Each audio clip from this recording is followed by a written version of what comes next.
what you want to focus on are going to be basically 4 components. You're going to do a head, a body, and 2 feet. Now the 2 feet can be totally different. The head can be really big and the body can be really small. You can have really 2 really big feet and everything else can be small. So if it's a proud bird, it might have a really big chest, you know. If it's a shy bird, it might have sort of hunched shoulders. So think about those things as you're creating your puppets. I really love this clay because it's non-toxic, it's air dry, it's very lightweight. When it dries, as you can feel, it's got a spongy quality to it, but it also can crack. Okay, so there's my basic shape of the head. Okay, I know it's going to be attached to a body over here. And I might take a couple of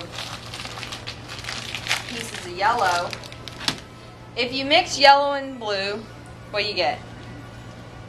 Green, right? So you're free to take your clay and mix it a little bit and get some of the other colors. Like what do you get if you mix purple with red or blue with red? Purple. You can get some green, you can get some orange, you can get some purple out of this too. So I might take and just put an eye on, and another little bit of blue will create this eye. Okay? I may say this is a drunk bird or something and have some kind of a crazy bloodshot red eye. Or you might even want to take that beak off and put a yellow beak on or a black beak on or whatever. So this is what happens if you twist it together. If you want to get it a different color, you just start mixing it. You can kind of leave it like that and have it marbleized, which that would be kind of neat as a beak, wouldn't it? Kind of a hook beak. I'm going to stick that back on.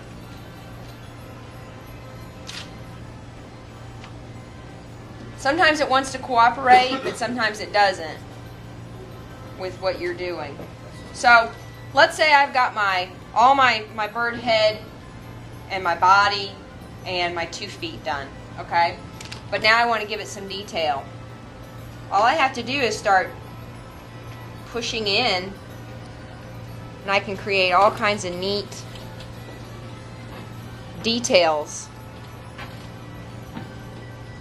with it. Now, look at that. See how it kind of blended together a little bit even?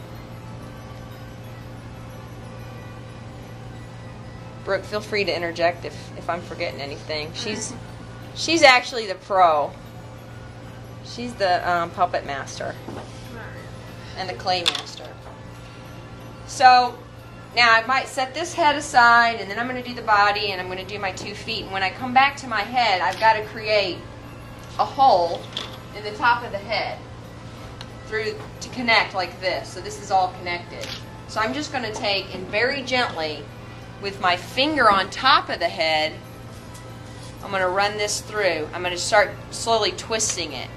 Because if I smash it, I'm going to actually smash the head. It's like working with a marshmallow. And I'm working it through. Now I can feel the top of it, and I'm just going to keep my finger there and twist it so it doesn't damage it too much. And take it back out. Now I've got a perfectly clean hole to work with. Okay? You can also have it go through the side of the head. Yeah, you can have it go through the side of the head. Is that what you did? I did it through the side, and that way the pipe cleaner eventually will go through and become the neck. Yeah, okay, that's a lot better. So let's say you're going to go through the side. Same principle. You could even have it, make a little spot back here, and you're going to take it through like that. Now she tied hers off at the neck, whereas I wanted mine to come up and then have an attachment to the middle of that. Well, anyway, so Fred said that he has a problem keeping his strings untangled too. So I don't feel so bad. Now let's say mine's going to have a couple of clown feet. I'm going to take another ball, smash it down. I'm going to create a place where I can go ahead and have my hole. I'm going to do all my holes the same way. Each component that you make is going to have a hole that a pipe cleaner can go through. Okay? And let's just say I want to have like webbed feet.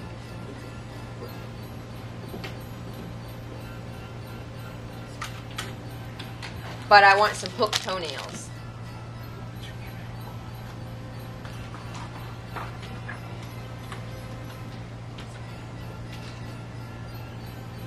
We might even do mostly white with just some details. Do you see what you can get here, like just doing that? These colors are so vibrant, aren't they? I love them.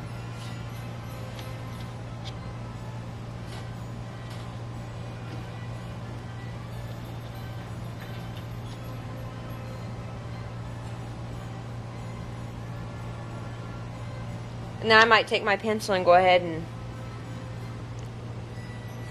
smash it in a little bit.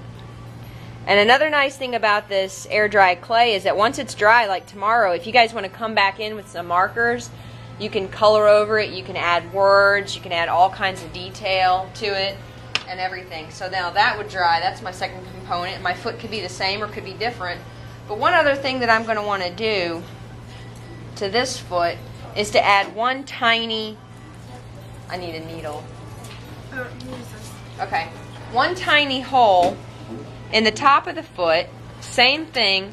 I'm just going to very slowly run it through like that, because that's where the thread's going to be. Now I have brought some needles, so when we're starting to tie them off, it'll look like that. So now demonstrate the use of your puppet. You'll see that even if you were going to do arms or anything like that, you would need to add some holes at the, like I added some holes on my hand. As you can see, even in the video, they had the strings were showing, but we use black strings. So if you wear black clothes like Fred did, it's going to blend right in with what you're wearing. So probably Beans could be the one doing the best performance because you have a black t-shirt on. So does anybody have any questions about what we're doing? How many components are we going to have in total? How many components are we going to have in total? You have the head. 2, 4, 3, 4. 4. Y'all not We're gonna paying have- attention. You got the You're head, gonna the have the body, body and feet. Okay. Yep, head, body, and feet. Y'all not paying Okay? And think about, what are we going to think about when we're creating it? Personality. Right, guys? We're going to be thinking about personality. Now, if you're like, oh my gosh, I can't make a bird head, look around at these photos. Sometimes the birds' heads are really smooth and they have a hook beak, and sometimes they have a flat face, a thick neck, and feathers that come like a mohawk. Sometimes they have a tiny head and they have a huge beak. Okay? You can do that. Sometimes, think about this too. Think about the way the feathers look when they're laid on top of each other. And think about the color combinations of the birds too. And think about the way their eyes look. Some of them have layers and layers of colors on their eyes.